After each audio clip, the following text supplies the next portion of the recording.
Why these mega projects that Sisi praising himself that he is the guy who just building the new city and Alamein city and all these 24 smart cities in Egypt? Why these mega projects are failing the economy in Egypt?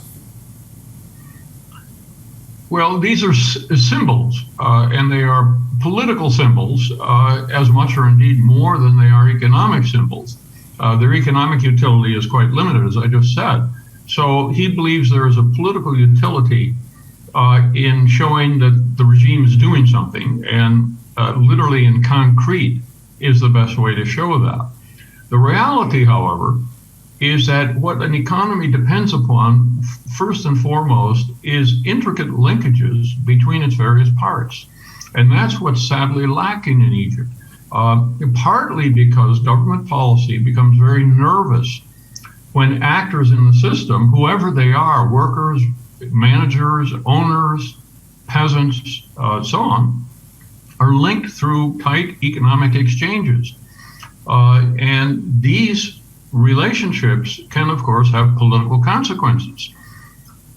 Workers like to unionize. Peasants may go on strike. Students may do the same. A collection of businessmen working in the same area, such as in, say, Silicon Valley in California, or the so-called Mittelstände in Germany, or here in Italy in the Po Valley, you have dense collections of firms working in related areas, and they become quite powerful.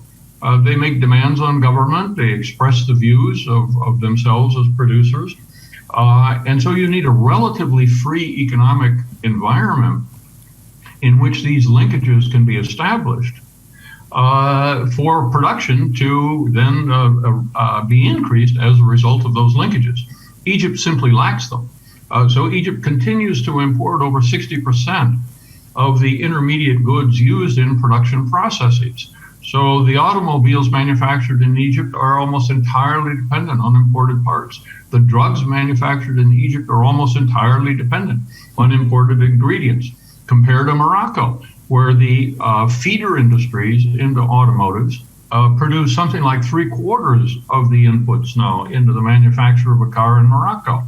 So Egypt has failed to integrate the various components of its economy, and as a result, they're very dependent, each and every one of them, on imported ingredients. And therein lies part of the story of why the pound is, if not in free fall, has lost 70% of its value in a short period of time.